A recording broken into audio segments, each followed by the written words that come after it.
마태복음 11장 25절에서 27절. 그러던 때 예수님이 이어서 말씀하셨다. 아버지께 감사 찬양을 드립니다. 아버지, 하늘과 땅의 주님, 지혜롭고 영리한 사람들에게는 이것들을 감추시고 어린아이같이 순진한 사람들에게는 드러내셨기 때문입니다. 예, 아버지, 이렇게 하여 아버지께서 기뻐하시는 일이 이루어졌습니다. 모든 것을 내 아버지께서 나에게 넘겨주셨습니다. 아들이 누구인지 알아차리는 분은 아버지 말고는 아무도 없습니다. 아버지가 누구인지 알아차린 사람도, 아들도, 또 그 아들이 드러내주고 싶어하는 사람 말고는 아무도 없습니다. 마태복음 18장 1절에서 5절. 바로 그 시간에 제자들이 예수님께 다가와서 여쭈었다. 그러면 하늘나라에서는 누가 가장 큽니까?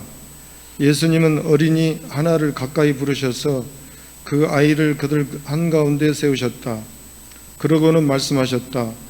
아멘, 그대들에게 말합니다. 그대들이 돌이켜 어린아이들과 같이 되지 않으면 하늘나라에 절대로 들어가지 못할 것입니다. 그러므로 누구라도 자기를 낮추어 이 어린이처럼 되는 사람, 그 사람이 하늘나라에서 가장 큰 사람입니다. 또 누구라도 내 이름 때문에 이런 어린이 하나를 맞아들이는 사람은 나를 맞아들이는 것입니다. 자, 오늘 어린이들과 같이 되지 않으면 이라는 제목입니다. 어린이와 같이 되지 않으면 하늘나라에 들어가지 못한다. 이 얘기는 많이 들어보셨을 거예요. 그게 몇 장 몇 절 얘기인지는 몰라도 예수님이 여러분들은 어린이와 같이 되지 않으면 하나님 나라에 못 들어갑니다 라고 말씀하셨다는 사실은 다 아실 겁니다. 어린이와 같이 되지 않으면. 그럼 어떻게 하는 것이 어린이와 같이 되는 걸까? 자, 어린이가 되는 걸 된다고는 말씀하지 않았어요. 어린이가 될 수는 없으니까, 다 자란 다음에 어린이가 될 수는 없으니까 어린이가 되지 않으면 하늘나라에 들어가지 못한다 이렇게 말씀하신 게 아니라 어린이처럼 되지 않으면, 어린아이와 같이 되지 않으면 하늘나라에 들어가지 못한다 이렇게 말씀하신 겁니다. 자, 이 말씀의 뜻이 뭔지는 제가 그 얘기를 하려고 하는데, 이제부터 다 생각하고 있는 게 있을 거예요. 어린이처럼 된다는 게 뭘까? 여러분 나름대로 다 생각이 있을 겁니다. 어떻게 하는 게 어린이처럼 되는 걸까? 제일 많이 떠오르는 게 뭡니까? 순진하고 순수하고 순진한 거. 그러니까 순수하고 순진해야 하늘나라에 들어갈 수 있다. 하나님 나라에 들어갈 수 있다.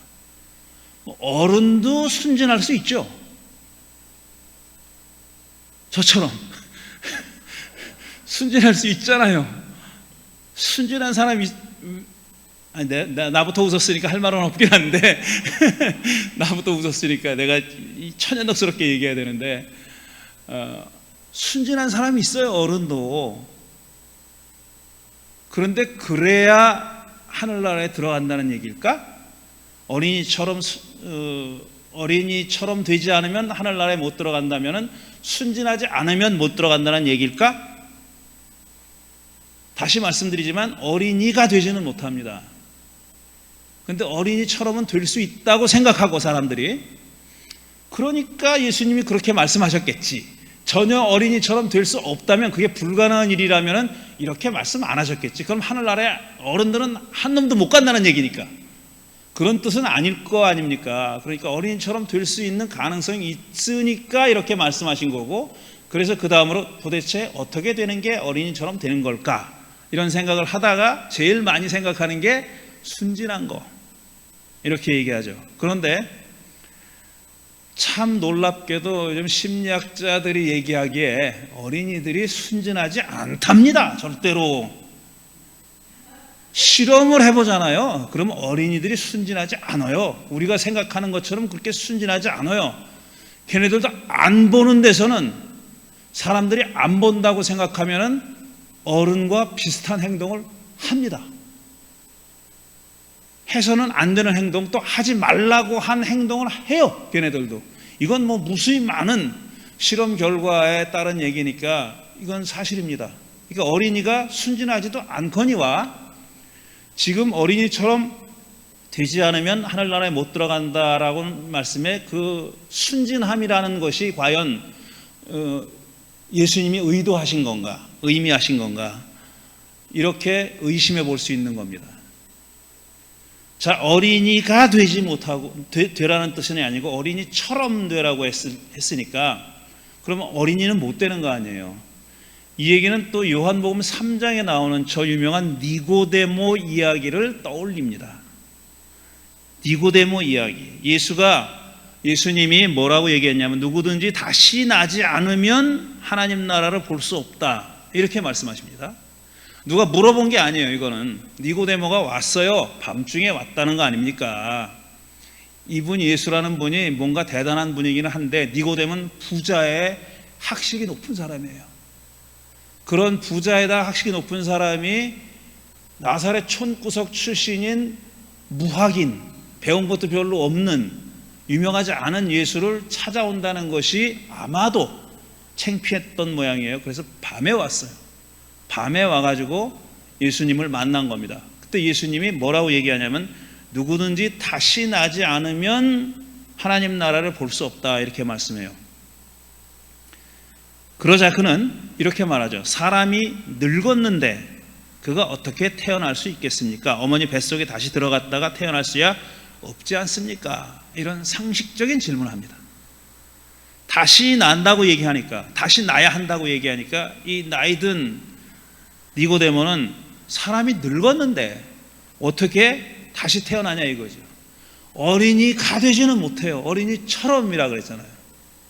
어린이처럼, 어린이와 같이 되지 않으면, 어린이처럼 되지 않으면 하늘나라에 들어가지 못한다고 했으니까 그겁니다. 니고데모 물은 것도 아니 어떻게 다시 태어납니까? 어린이가 되지 못하듯이 다시 태어나지 못하지 않습니까? 이렇게 얘기하죠. 그러자 예수님은 누구든지 물과 성령으로 나지 않으면 하나님 나라에 들어갈 수 없다라고 대답합니다. 저는 이 구절을 가지고 설교하는 목사님들을 많이 보고 또 다른 교회 자주 방문은 못하지만 제가 지난주에도 우리 제자회 한인 목사들 모임에 갔었는데 거기서 예배를 몇 번 드렸어요. 그런데 아멘들을 잘 하시더구만. 이제 좀 미안하지만 거의 자동이야. 아멘을 해야 될 것 같은 말을 하면은 바로 아멘이 나오는 거예요. 그러더라고요. 뭐 크게는 안 하니까 나중에 또 크게 하라고 시키기도 하던데, 아멘이라는 말은 뭐냐면은 당신 말이 맞습니다, 이런 뜻이에요.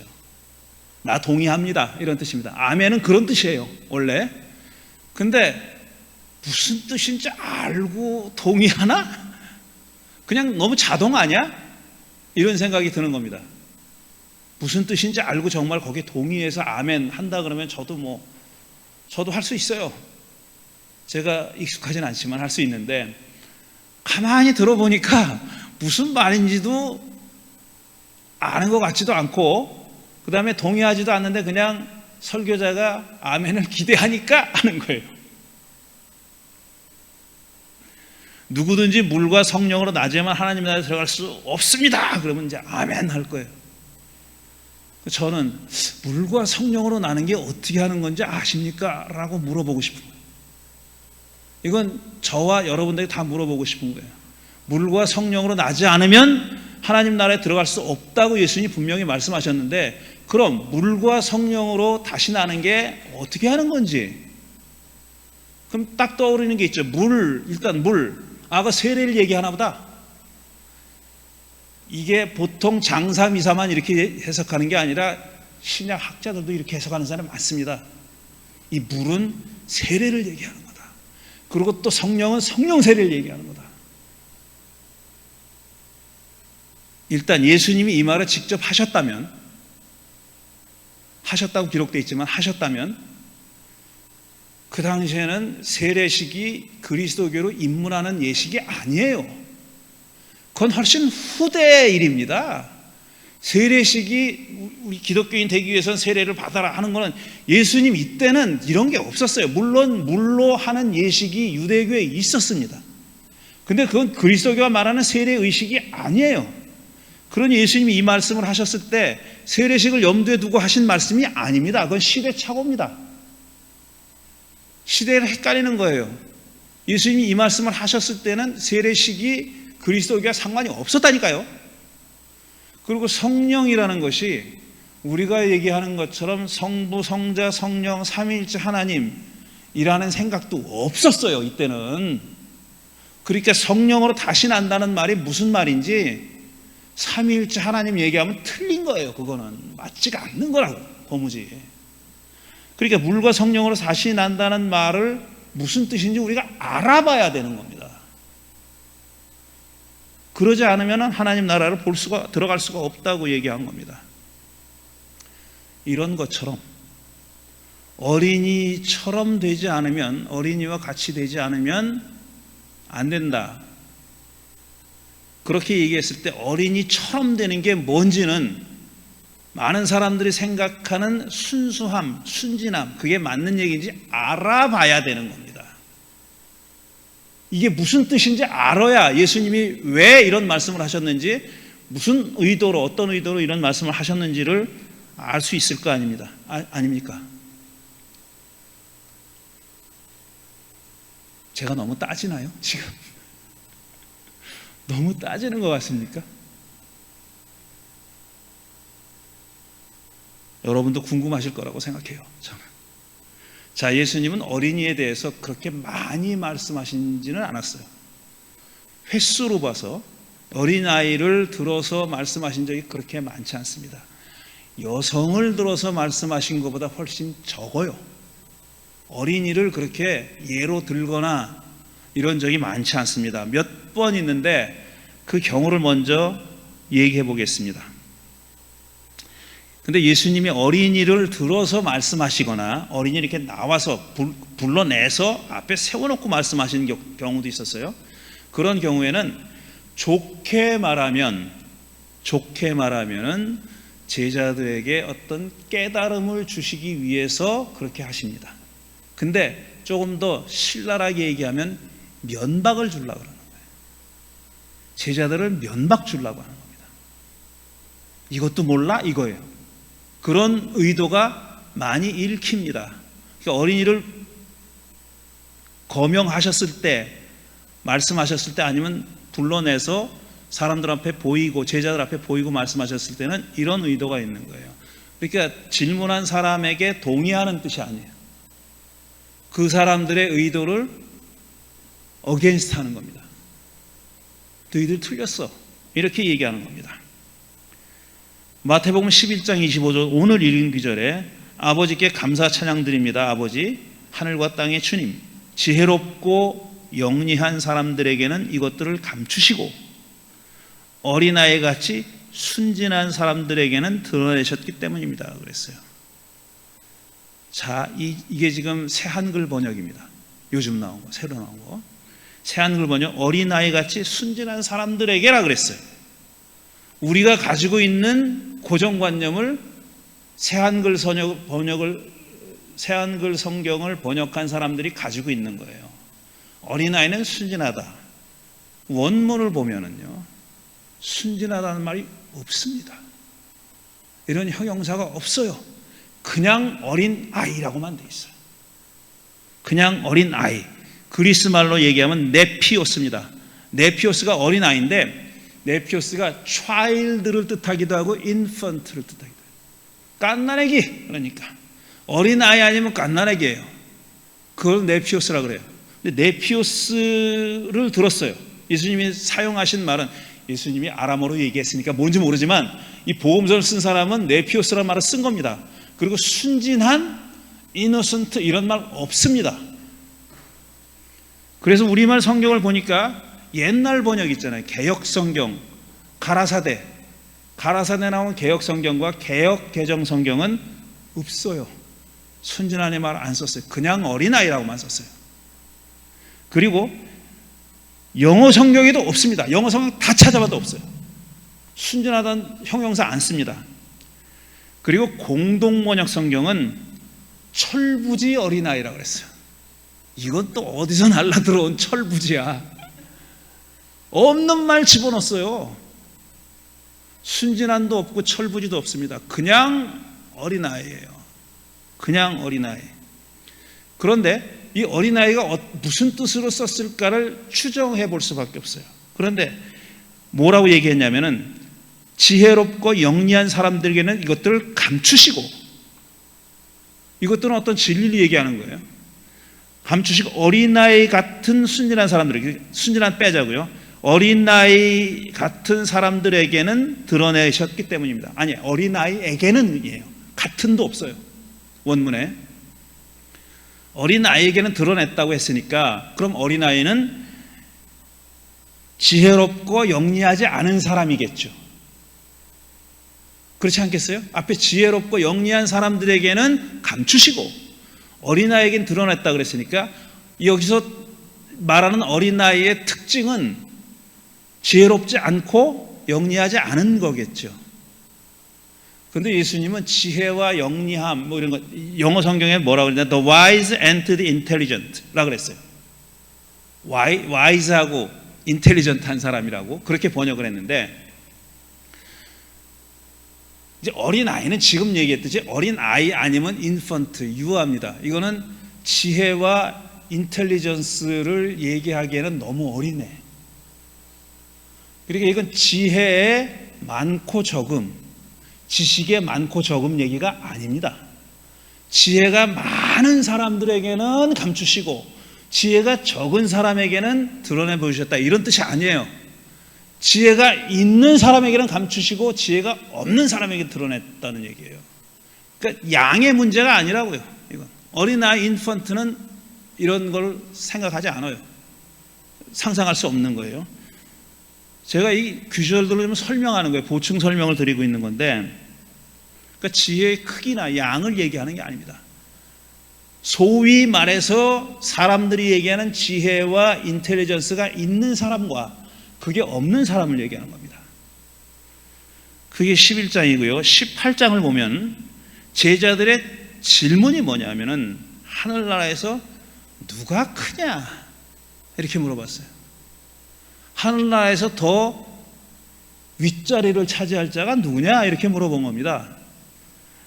그랬더니 예수님은 어린아이 하나를 불러서 그들 가운데 세우시고, 봐라, 실물을 그냥 개념으로만 얘기하는 게 아니라, 머리로만 얘기하는 게 아니라 어린아이를 딱 하나 불러서 앞에 세워놓으시고 이렇게 얘기합니다. 그대들이 돌이켜 어린이들과 같이 되지 않으면 하늘나라에 절대로 들어가지 못할 것입니다. 그랬어요.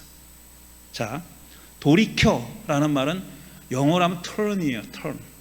그래서 어떤 영어 성경은 convert를 쓰기도 하고, 어떤 영어 성경에 또 뭐라고 썼더라?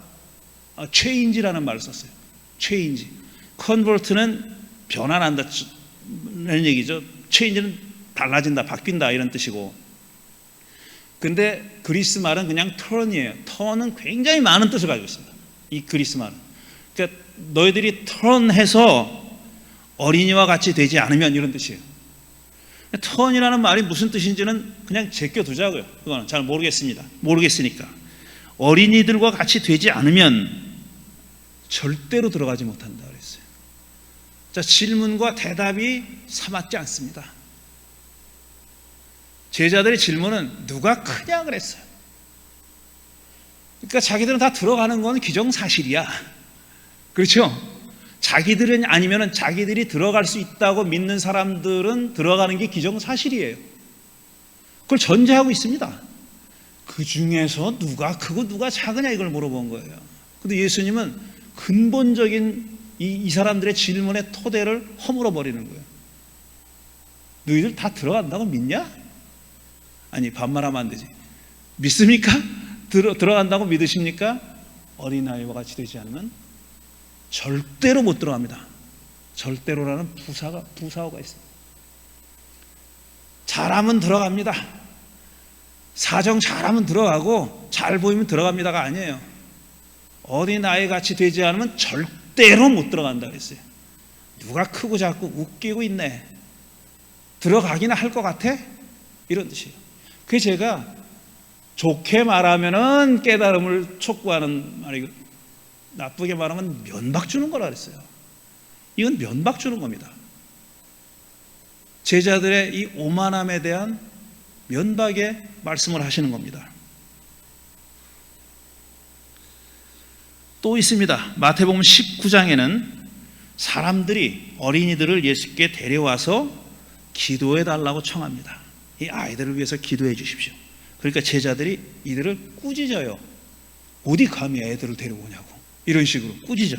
꾸짖으면서 막자 예수님은 이렇게 얘기해요. 어린이들이 내게 오는 것을 허락하고 막지 마시오. 하늘나라는 이런 어린이들의 것입니다. 이렇게 얘기했어요. 하늘나라가 어린이가 소유하겠어요? 하늘나라에 들어가는 사람들은 이런 어린이들이다, 이렇게 얘기한 거죠. 이건 또 어린이처럼 되지 않으면 못 들어갑니다 가 아니에요. 어린이가 하늘나라의 주인이래요. 처럼이라는 말이 없어요. 그냥 어린이가 하늘나라의 주인이래요. 하늘나라는 이런 어린이들의 것이라고 얘기합니다. 처럼을 또 빼버립니다. 대체로 이런 얘기들이 어린이들이 등장하는 얘기입니다. 또 하나 있긴 있습니다. 자, 그럼 어떻게 하는 게 어린이들처럼 되는 건가?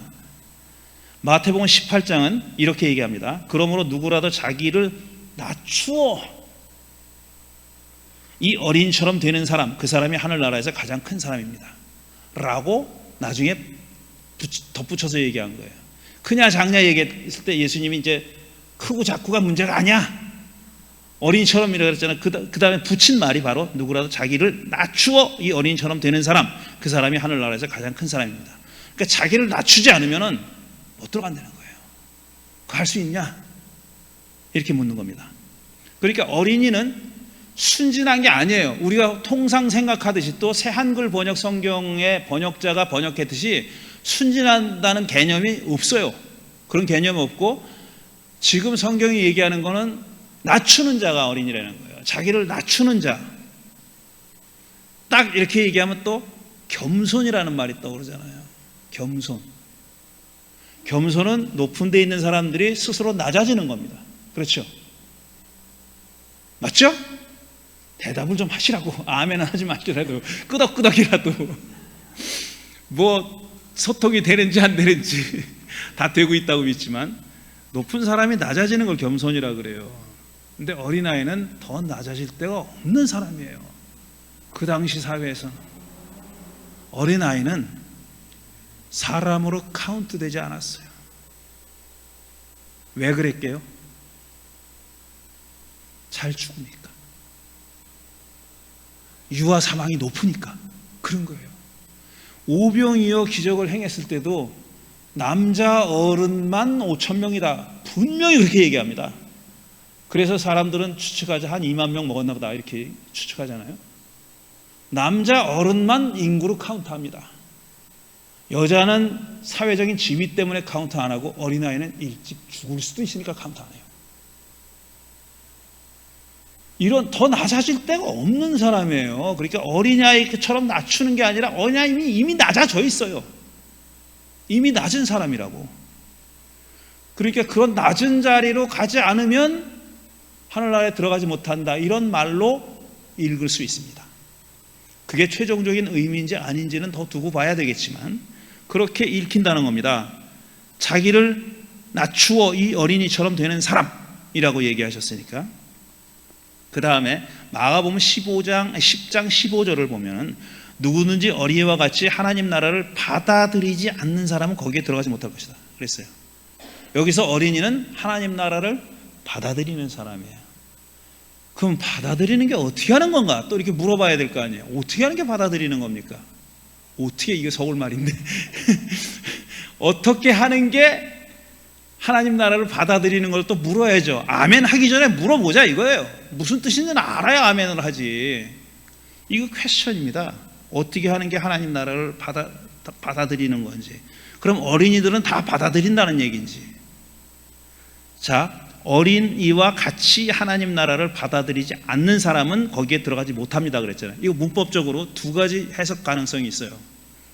첫째는 어린이같이 하나님 나라를 받아들이지 않는 사람, 어른들은 다 안 받아들이니까 어른은 텄어 아예, 이렇게 볼 수도 있고, 두 번째는 어른 중에서 어린이처럼 받아들이는 사람이 얼마나 되는지 몰라, 있어. 걔네들은 되지만 어른 중에서 어린이처럼 하나님 나라를 받아들이지 않는 사람은 걔네들은 안 돼.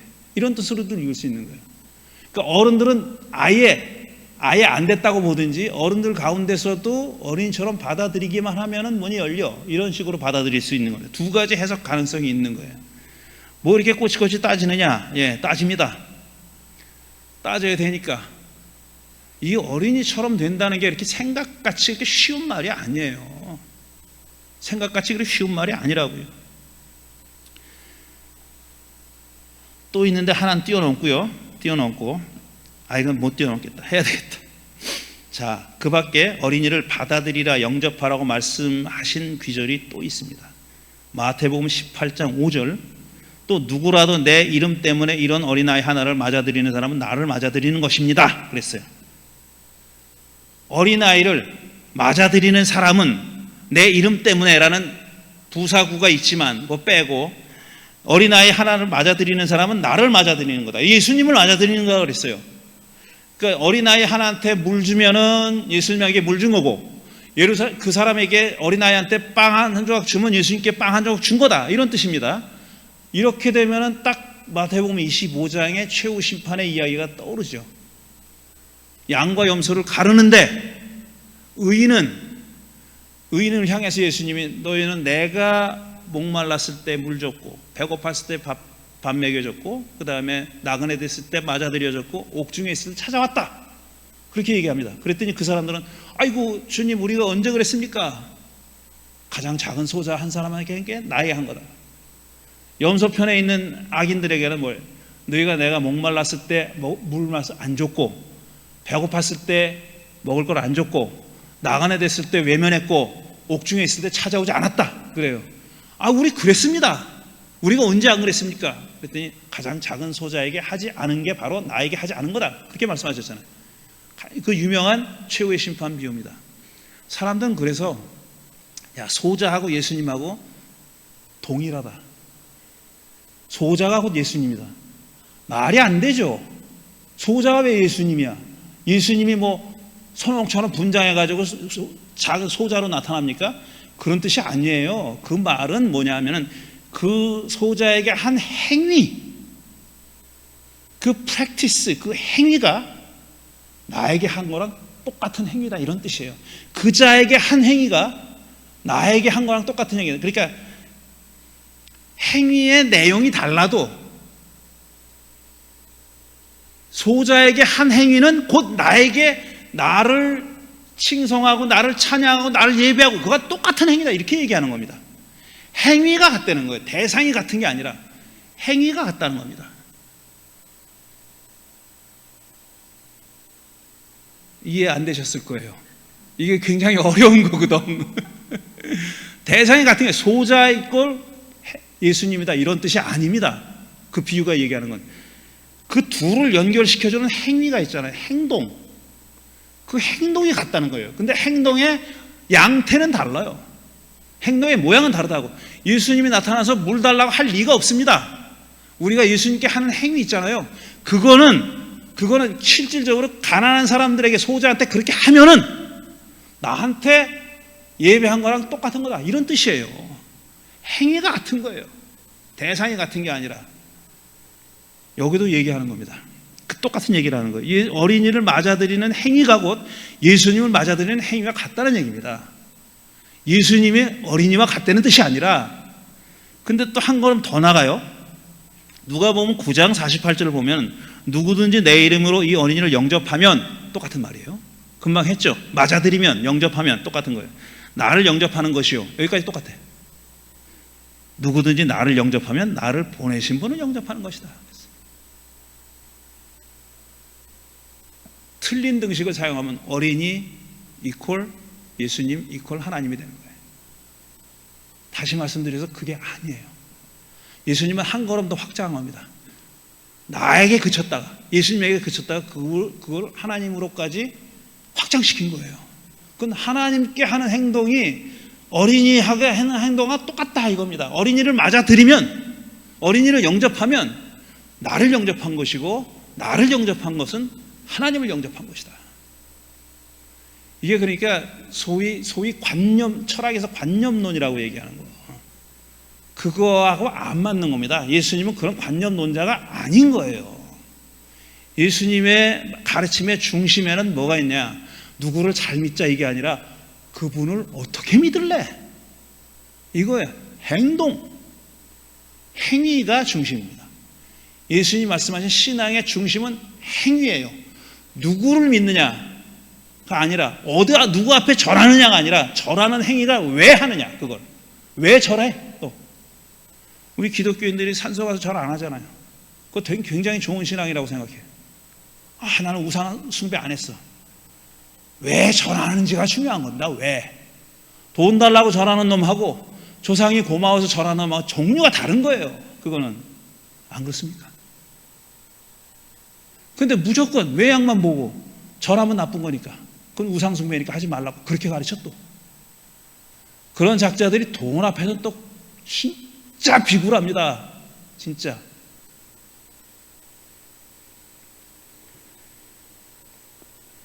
자, 이제 어린이처럼 되는 게 어떻게 되는 건, 어떻게 하는 걸까? 그건 당연히 다음 주 일이지. 더 하면 안 되겠죠.